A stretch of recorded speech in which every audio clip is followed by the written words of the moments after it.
Hey, everybody, welcome to the Kim Iverson Show. I am Craig Poster Jardula, filling in for Kim Iverson because, as you know, the show must go on. So, we are in full swing of election season. It's only a week away from the Iowa caucus, the primary that's out there. As you know, the Democrats are not having one, but there's a lot of stuff going on. I don't know if you guys saw this the other day, but there was a little phone call between Joe and Barack Obama.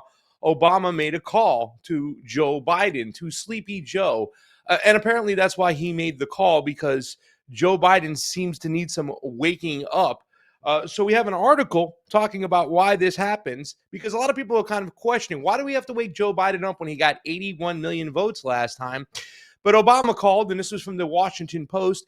He was worried about Trump and Trump regaining power, and that Biden's circle, his inner circle, needs a boost. And this is from the Washington Post.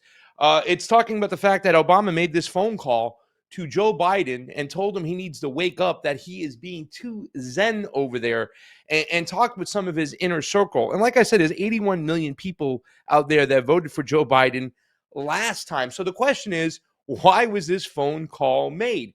Well, a lot that's been talked about on this show, I think Kim is one of the first to talk about this for quite some time, is that the Democratic Party and the Democratic donor base really doesn't want Joe Biden, even though he got 81 million votes last time and couldn't fill my living room. Well, maybe this is the start right now of manufacturing some consent to start to get rid of him. I think it's been mentioned on this show before.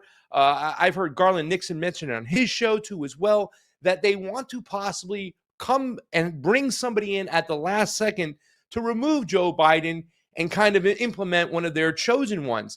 A lot of people feel that's Gavin Newsom. That's why there was a lot of talk about him. He went to China. He spoke to Xi Jinping. So that's what this is all about. I mean, ladies and gentlemen, I know that right now that things have been a little bit kind of, aside from the Israeli war, and before that, maybe the situation with the fires in Hawaii, and before that, we had this long, dreadful war in Ukraine that we couldn't stop talking about. But right now, it's the time. Election season is in full mode. I'm going to talk a lot about this today.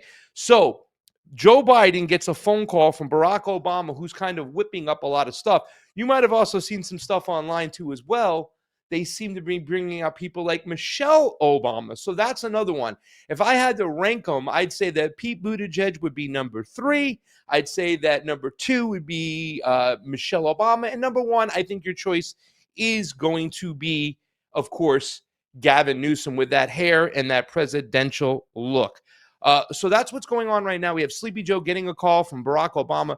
There was another article too as well, other than the Washington Post that we looked at. We looked at Axios, because Axios gave a little insight to what certain people were saying. If you remember the Obama campaign, some of the masterminds behind it, David Axelrod was also whipping the phones too as well. And he had mentioned that, maybe they should, change things up a little bit. It says Obama's political architect told us the race is winnable, but worrisome. That's the word that they're using right now. There's some optimism there that they can turn things around, that it is early. Like I said, election season just kicked off.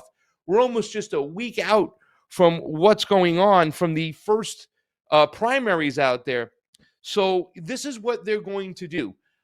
No Democrat wants panic, right? They're saying that whatsoever. But I mean, there's nothing really to campaign on when it comes to Joe Biden. So that's what you see what's going on right now. You see the Democratic establishment going right into play.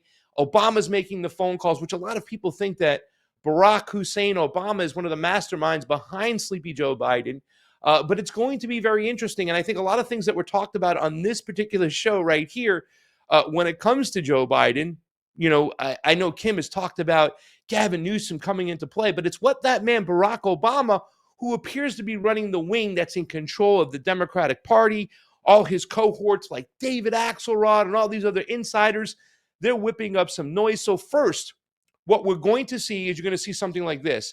The public is now going to be stirred. The Democratic base is going to be saying, oh my God, Barack Obama's on the phone. He's whipping things up. What's up next? Next, you might see, Joe Biden. I didn't want to. I wanted to run. I wanted to be your president. We accomplished so many things, Bidenomics, which they've stopped talking about, all these other things there, Bidenomics that they've stopped talking about. We've accomplished so much too. We put Putin on his heels. We've had all this diversity within our cabinet. All this stuff you see is going to be coming out, but then he's going to say, but I'm going to do what's best for my country. And I'm going to step aside. I'm going to make sure we get somebody who's going to stand up to the bullies like Donald Trump and Vladimir Putin and Xi Jinping.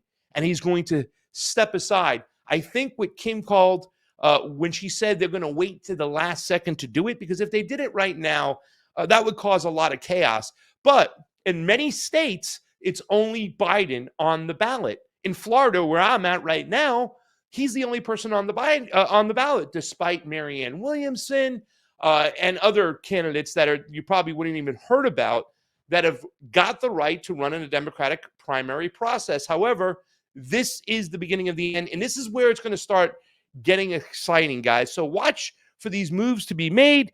We started with this. The Obama call is the thing that's going to whip it off and send it on off. And next thing you know, they'll be stepping aside Joe Biden. And a lot of people are saying, why isn't Kamala going to run? Why wouldn't they just elevate Kamala? Well, Kamala couldn't even get one delegate in her own state, California. So I don't think they're going to choose her. My outsider candidate is Pete Buttigieg. Why? Because he's everything the Democratic Party loves, the LGBTQ community. So they got some diversity there. But I think a populist candidate, somebody who's really popular within that base, like a Michelle Obama or a Gavin Newsom, will be your choice. So this is a signal, ladies and gentlemen. Campaign season is starting off, and it's starting off with a bang. Obama calls Biden. We got a lot of show for you today. I am Craig Pasta Jardula, host of Pasta To Go. That's the number 2. I'm filling in for Kim Iverson. We're going to go to a quick commercial. We'll see you back in just a little bit.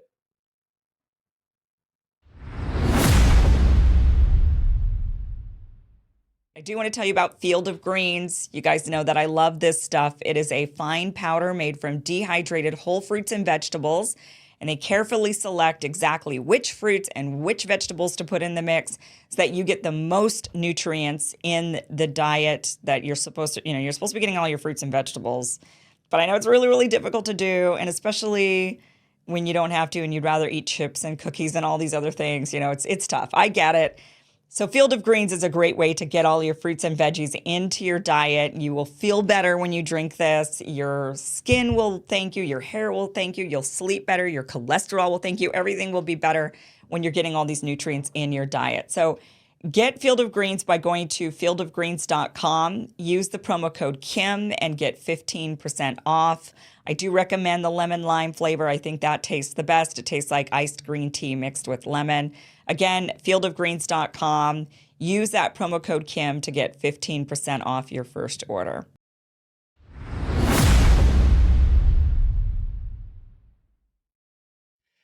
To the Kim Iverson Show, I am Craig Pasta Jardula. I am filling in for Kim Iverson. The show must go on.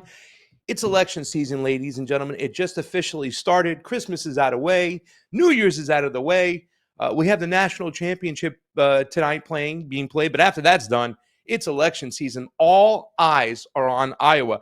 Unfortunately, we don't have a Democratic party that believes in the democratic process, so nothing will be going on with their primary, but the Republican primary is going to be great. So this next segment, it's great because as the Democratic insiders and the party players are making their moves, the mainstream media now goes into play. I watched a little TV over the weekend, but this morning, the mainstream media was in full-blown panic mode. And I think the segment by Dana Bash that we're going to go over really laid it out, the blueprint on how the mainstream media is going to continuously attack Donald Trump. I want you to play a drinking game, guys. Put on any CNN or MSNBC show, and how many times they compare Trump to Hitler, you have to do a shot. If you can get through the first 20 minutes without a buzz, I think it'll be great. But let's go ahead and play this clip right here because it says so much. They lay it out. Why? Because they have nothing to talk about as far as accomplishments when it comes to Joe Biden. So the only thing they can do is attack Donald Trump. Let's get to this clip over here with Dana Bash. We're going to play this bit by bit and talk about this. And you guys tell me where the lie and where the truth is, because it seems to be a lot of conjecture Check it out. This is Dana Bash on CNN Insults, earlier today. invective, and outright lies. That's what we heard from Donald Trump in Iowa this weekend. He held 4 events in the state ahead of the caucuses. He's got 4 more rallies planned there next weekend, and it's been a while since we heard this much from Trump on the trail. We want to give you a better sense of his rhetoric at these rallies, and we're going to start on Saturday in Newton, Iowa, where he brought up the Civil War. I love studying if you take a look, the wars, I don't know what it is. The Civil War was so fascinating, so horrible, but so fascinating. It was, I don't know, it was just different. I just find it, I'm so attracted to seeing it. So many mistakes were made. See, there was something I think could have been negotiated, to be honest with you. I think you could have negotiated that. All the people died. So many people died. I think it's, Abraham Lincoln. Of course, if you negotiated it, you probably wouldn't even know who Abraham Lincoln was. He would have been president, but he would have been president. He wouldn't have been the Abraham Lincoln. Would have been different, but that would have been okay. It would have been a thing that, and I know it very well. I know the whole process that they went through, and they just couldn't get along, and that would have been something that could have been negotiated, and they wouldn't have had that problem. But it was a hell of a time. How he would negotiate the end of slavery, what he considers negotiable there, he did not say. A little bit of your confirmation bias out there for your Democratic insiders, right?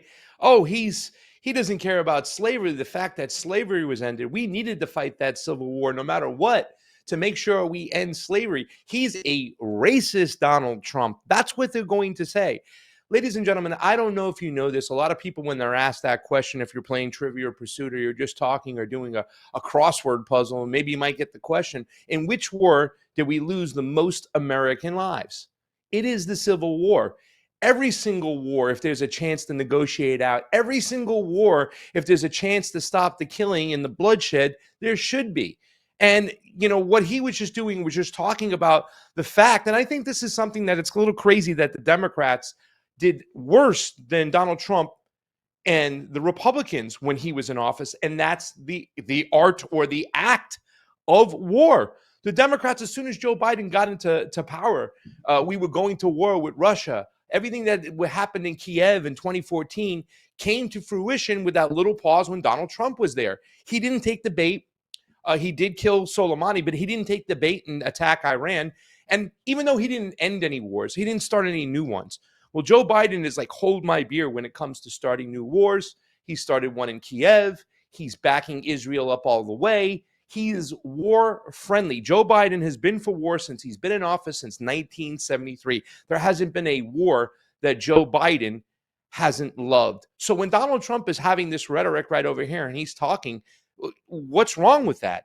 We should negotiate any chance we get. If it stops the bloodshed, then negotiations should go through. I don't see anything wrong that Donald Trump said over here, but Dana Bash and the Democrats, they have to find a way to twist everything and anything to make Donald Trump look like a racist, a warmonger, just an evil, awful, bad man. Listen to the next clip, because they're going to be hitting this whole Civil War thing for the next week. But once they get the feedback, when people are going, that's just nothing but a bunch of guff and hot air that you're trying to spat out there, they'll move on to the next thing, trying to nitpick his every word from every single rally. Look at this next clip. The former president also attacked E. Jean Carroll, the woman who Trump was found liable for defaming and sexually abusing. And if I didn't run, or if I was in 5th place or something, I would have had no indictments. This is all political stuff, including the women's stuff. The Bergdorf Goodman. I meet a woman outside of Bergdorf Goodman. I took her upstairs to a changing booth. It was all made up. And you know who's financing it? Reid Hoffman, their #1 political donor. Reid Hoffman, big fat slob. And I never use the word fat, not even with Christie. In fact, with Christie, but this guy I'll call a fat slob. I met a woman in front of Bergdorf Goodman, took her up to a changing booth right outside where the cash register is. This is New York City. Why didn't you scream? I was in trauma. Again, a jury listened to her arguments in a court of law and decided that Donald Trump was liable. So there you go. They want to keep this particular story live. Remember, the whole Donald Trump is accused of sexual rape from so many women. And really, when you look at a lot of the court cases and stuff, this is the only one that had some movement in a civil case, not in a criminal case. But if they can keep that kind of rhetoric going, that narrative that Donald Trump is a racist, that Donald Trump is a rapist, they're going to keep it going. So you can see the first two clips, one right after the other. They're trying to keep a lot of what these people felt, the mainstream felt, was just dead stories. They're trying to keep them alive. How else could they defame the man if they don't keep these old rhetorics alive? Listen to the third clip, because this is going to be a blueprint, ladies and gentlemen, which you will see with the next couple of weeks leading up throughout the primaries. And a lot of people feel within the next three primaries, by the time we get through South Carolina, it's going to be all said and done. That the Republican primary, they're just running to be the vice president. Take a look at this next clip, at this next attempt of defaming Donald Trump. Trump also revived his mocking of the late John McCain for an injury McCain sustained from being beaten while he was a prisoner of war for 5.5 years during the Vietnam War. We're going to fight for much better health care than Obamacare. Obamacare is a catastrophe. Nobody talks about it. You know, without John McCain, we would have had it done. But John McCain, for some reason, couldn't get his arm up that day. Remember? He goes that like that. That was the end of that. And here he is. And before we get to the next part, which is very, very similar, they're going to continue to do this. Donald Trump, not only is he a racist, not only is he a rapist, he's a bully. Remember the reporter when he did the whole thing and they just would not stop playing that clip over and over? Look at Donald Trump. He's such a nasty human being. He's making fun of poor John McCain when John McCain, another guy who couldn't find a war he didn't love, when he's making fun of John McCain. And we know they had this back and forth. But since when is CNN and MSNBC the leftist media? Well, since when are they in the business of defending war criminals? When Donald Trump came along. But as a bully, let's play this next clip because it's more of the same. The blueprint from Dana Bash. That was the end of that.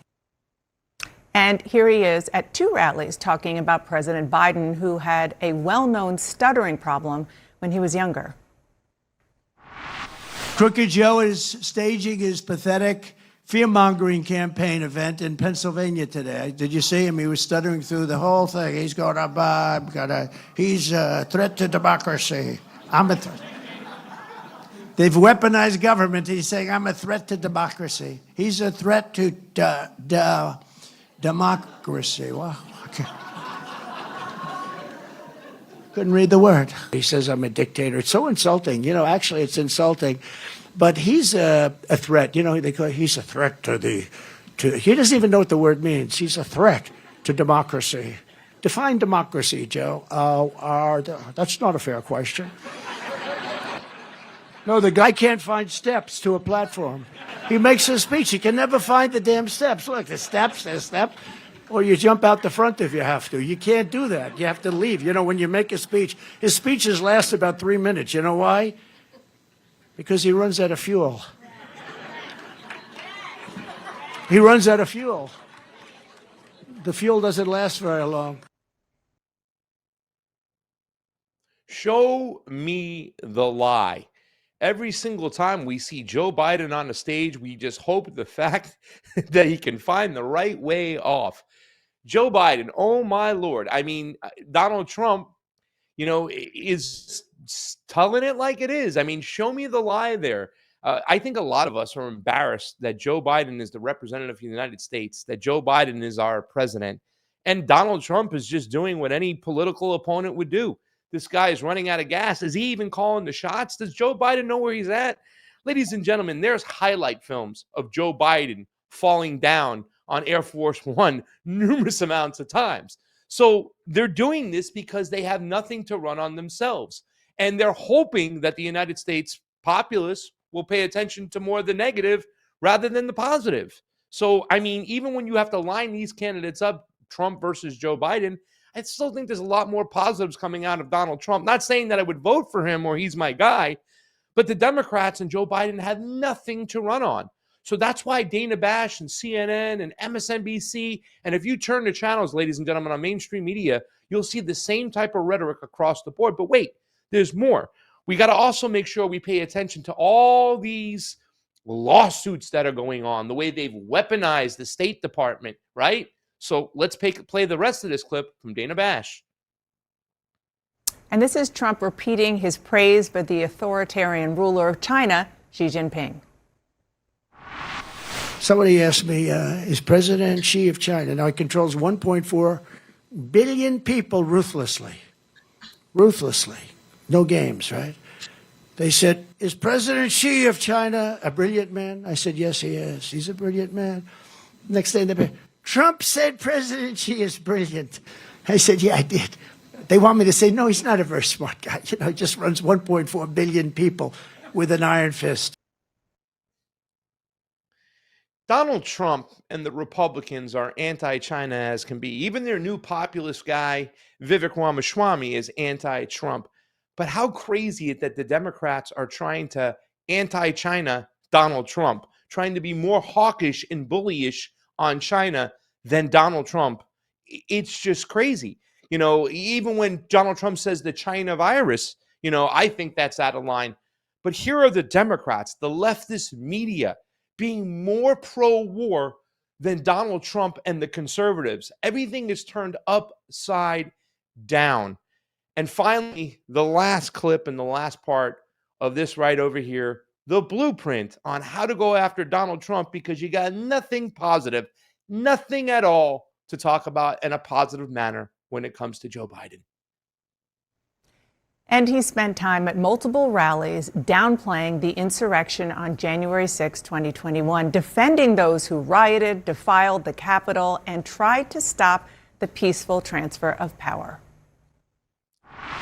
They ought to release the J6 hostages. They've suffered enough. They ought to release them. I call them hostages. Some people call them prisoners. I call them hostages. Release the J6 hostages, Joe. Release him, Joe. You can do it real easy, Joe. This guy, what he's done to people. And Antifa knocks the hell out of Portland, takes over parts of Seattle, destroys Minneapolis. If I didn't send in the soldiers, Minneapolis, you wouldn't even have Minneapolis, right? The whole thing is just very unfair. But those J6 hostages going to jail for 20 years and 18 years and 12... Doctors, lawyers, carpenters, electricians, truck drivers. It's one of the saddest things. It'll go down as one of the saddest things in the history of our country.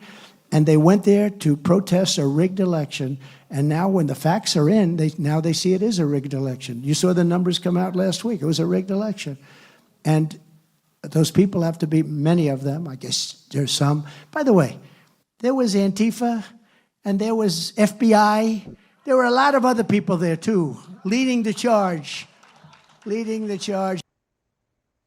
They were not the FBI. There is no evidence of that. What the evidence shows, what we all saw with our own eyes, which you can see on the screen right now, people egged on by Donald Trump to falsely believe the election was stolen. And they are not hostages. We all know too well what hostages are. Hostages are hundreds of people brutally taken from Israel into Gaza on October 7th. At least 8 Americans are still hostages. Those who are in American prisons for storming the Capitol are there because they were convicted in courts of law or will get due process, and no amount of rebranding will change the facts. And there it is, that J6 event that the Democrats and the left can't let go of.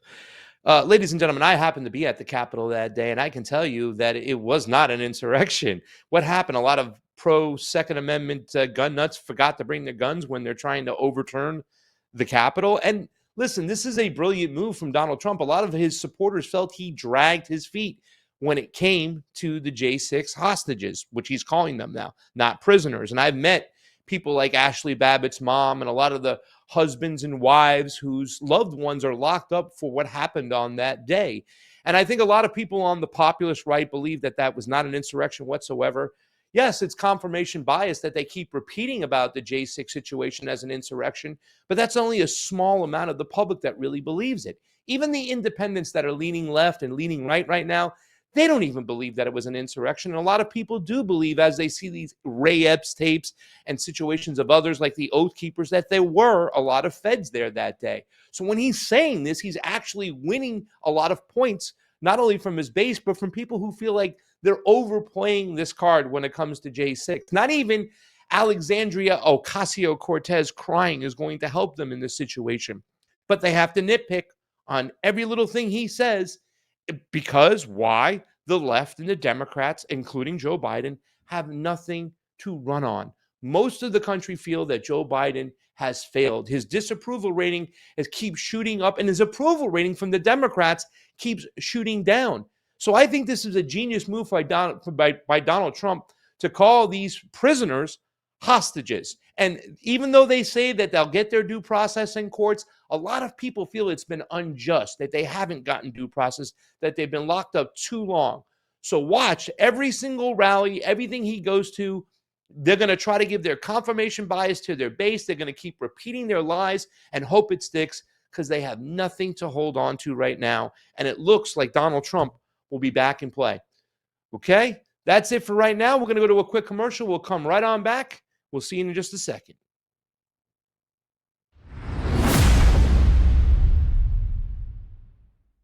All right, guys. I am someone who doesn't sleep well at all. And my dog, she's so cute. Her name's Scarlett, and she's a big shepherd, and she's getting older. I'll show you a picture of her sometime. But I turned to CBD because I really wanted to give her some relief. And a lot of people said, oh, you've got to try CBD for your dog. And so that is why I looked into cbdistillery.com. I wanted a natural way to help my dog get some sleep or get some relief from her aches and pains. She's got arthritis. And then, I also thought, well, I've heard a lot of people say that they get really good sleep using CBD. So this is the brand that I trust. It is CB Distillery. They have over 2 million satisfied customers.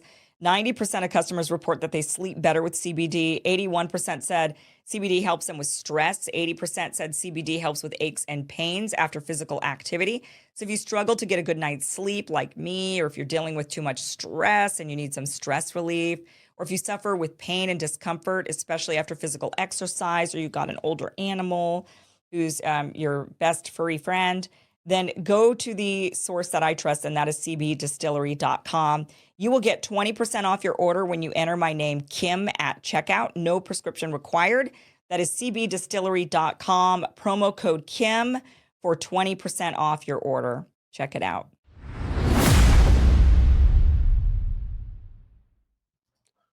Welcome back to the Kim Iverson Show. I am Craig Pastor-Jardula, filling in for Kim Iverson. Thank you for watching. So, some more news going on when it comes to Israel. There's been a lot of reporting out there what's been happening in Gaza. I think it's close to over 25,000 civilians. Israel is claiming close to 9,000 Hamas militants, a number that is very much disputed by the Palestinians, but they're claiming that close to 9,000 of the 25,000 have been killed. And you bet that's going to be a high number if Israel's reporting that. So you can make your own decision on what you think is what. But this war seems to be continuing to get out of hand. And I think one of the main goals of what Israel is trying to do so hard is to pull America completely into it. Now, don't get me wrong. Right now, we support Israel across the board. Obviously, we fund the Iron Dome. We give them more money when it comes to weapons more than anything. But this latest move we have to talk about, because what has happened is that Israel has now bombed a high-ranking official from Hezbollah in Beirut, in Lebanon. So this is something that's very, very concerning right now, because if they continue to do this, what they're continuing to try to do, if you remember the USS Liberty, and that was in 1967 when Israeli ships tried to bomb and sink a U.S. Spy boat. Now, they said it was by accident, but a lot of theorists, conspiracy theory people out there, or tinfoil hat people, always claim that the fact that after they jammed their communications, so that ship cannot communicate what was going on, they wanted to sink that vessel. They wanted to sink that vessel, and they were going to try to then pull America into the war. If they sunk that vessel, they can blame Egypt, and now America will come in the strongest military in the world and back them. That's what they're trying to do over here. They're not really trying to end it. They're trying to expand the war. We already see what the United States is doing to back Israel in the Red Sea when it comes to the Houthis in Yemen. So now they're trying to do more of the same. So Israel is escalating the war by assassinating this Hezbollah leader. And you can see right here, this is from the Times of Israel. Senior Hezbollah commander killed in alleged Israeli strike as the border tensions mount. And this was Wassam al-Tawil, a commander of the terror group's elite Radwan force, was killed in the Lebanese town of Majdal Salm when a missile slammed into the SUV he was in, according to the Lebanese security sources, and a strike that analysts said represented a significant blow to the Iran-backed group. Now, the crazy thing is that when you talk about Hamas is a faction of the Muslim Brotherhood, which came out of Egypt, I believe, a long time ago. It's not a Shia group. Hezbollah is predominantly Shias in Iran. Hamas, mostly Sunni in Gaza. And some, there's the Muslim Brotherhood in Egypt and other countries. So how do you kind of pull this together? Well, the goal is to make sure that no matter what, we can get the United States involved with war when it comes to Iran. And you got guys out there like Lindsey Graham every single day going on TV. We got to go after Iran.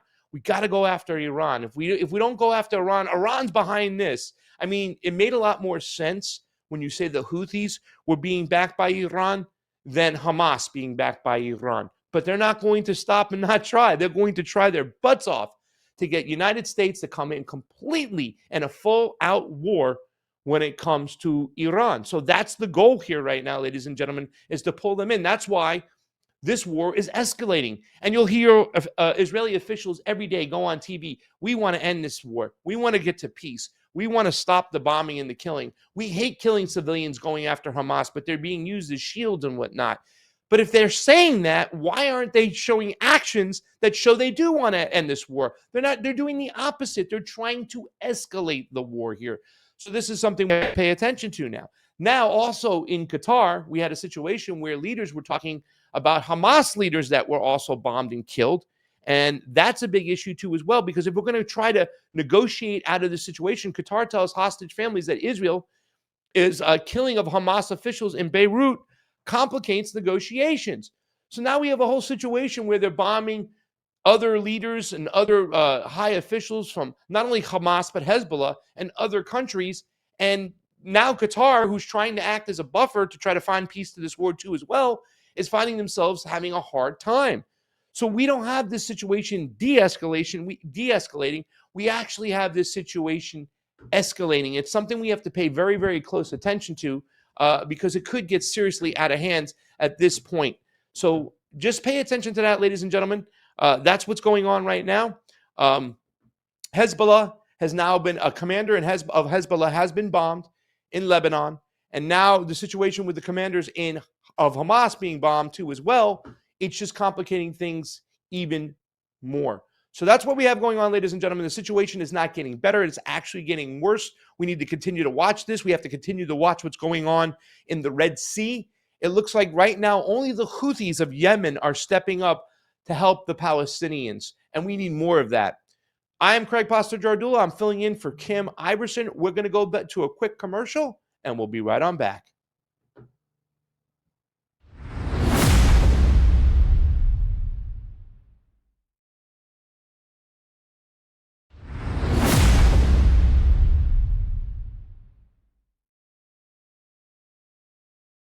Our last segment of the day here, ladies and gentlemen.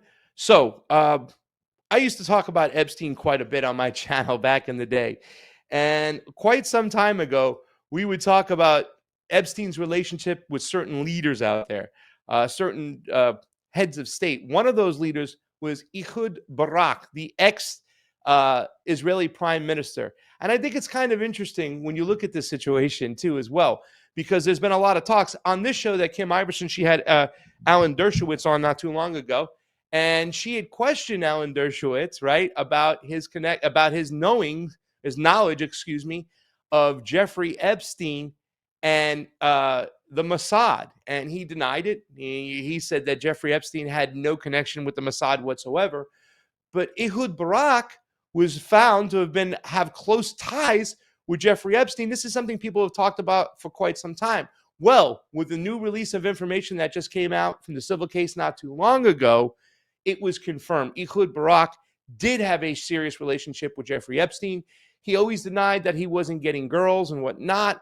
But why did he meet with him so many times? I think that's the question right now. Ex-Israeli Prime Minister Barak met with Jeffrey Epstein dozens of times after child abuse conviction. So now Barak told the Daily Beast he was introduced to Epstein by former President Shimon Perez, adding there were many famous and important people, including, if I recall, both the Clintons and hundreds of others. He could not say how many times he met with Epstein, but it said it was more than 10, but less than 100. So if you're not getting girls from Jeffrey Epstein for massages, if you're not going to his island and having a good time, what are you doing? Why are you meeting with him? Well, there's a lot of those ties. And when they talk about tapes and blackmail and whatnot, there could be a strong connection over there. The question was Jeffrey Epstein working with the Mossad? He was very close with Ghislaine Maxwell, who's now serving a sentence for trafficking little girls to no one, apparently. She went to jail, but the clients did not. Well, we all know who Ghislaine Maxwell's father was, right? Mr. Maxwell, who had many ties to the Mossad.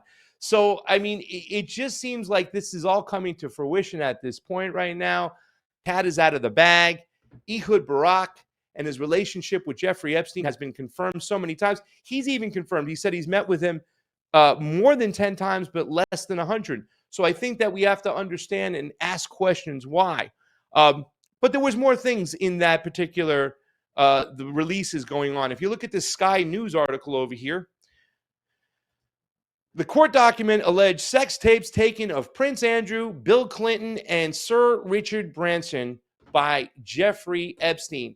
I think that's what a lot of people are talking about more than anything, these tapes. We saw pictures, we saw videos when the FBI went into Epstein Island, grabbing what appeared to be disc tapes and whatnot. So there's more confirmation again that they are out there, and we have to understand and find out what's going on and who's on those tapes. So I think this is just going to confirm what we already know, that we want to find out more information when it comes to these tapes and see who's on there. But it definitely appears that Epstein had a relationship with Ehud Barak. That might confirm a lot of people's suspicion about the Mossad and Jeffrey Epstein and exactly who Jeffrey Epstein was working with. A lot of people are questioning right now RFK, who seemed to be the pro-peace candidate when he was out there. And then all of a sudden, when it came to Israel, a complete 180, right? He went the opposite way. And why? Well, it turns out to be that he was on that plane several times. And anybody who's come in contact with Epstein seems to get in line when it comes to a certain rhetoric or a certain position when it comes to Israel. They seem to be very, very pro-Israel. So who was the man behind the mask? Who was Jeffrey Epstein working with? And these new stories that are dropping right now are very, very important. The last clip I have over here, I believe, really quick, from the Gateway Pundit. Take a look at this right here. Hillary Clinton sent henchmen to intimidate victim. Footage of Clinton sex tapes backed up on USB sticks. Payouts from Clinton Foundation. The FBI covered it up. We've mentioned the FBI several times that when it came to January 6th, there has been no evidence, Dana Bash said, of the FBI there. Yeah, they investigated themselves. I wonder if they're going to blow the whistle on themselves. Same thing over here, too, as well. The FBI, once again, another intelligence agency, who are they working with? Who are they aligned with? But that's what's going on there. We have more evidence that Epstein was a Mossad blackmail asset. That's what's going on, ladies and gentlemen. That's the interesting thing that came out when it came to these tapes, and it's something we have to pay attention to. There's a lot of stuff going on. This is just the tip of the iceberg. I think more information is going to come out from about Jeffrey Epstein, who his clients were, but we want to see those tapes. More than anything, we would love to see those tapes. Not that we visually want to see them, but we want to know who's on them. We want to know who's really blackmailed. And there's a lot of back and forth when it comes to that. Some people think that they're releasing this information right now because they want to distract you from what's going on, that they don't want you paying attention to the presidential race, that they want to skate on by and get their guy through. So that's up to you to determine where you stand on this whole situation. And that's going to be it for today and that segment. So, guys, thank you so much for watching. I am Craig Pastor-Jardula, filling in for Kim Iverson. You know, all the links are down below on how you can support the show and where you can watch us. It's been a lot of fun today. I hope you had a good time, as much as a good time as I did, and we'll see you soon. Thank you very much. Remember, the Kim Iverson Show, 6 p.m. Pacific, 9 p.m. Eastern, Monday through Thursday. We'll see you there.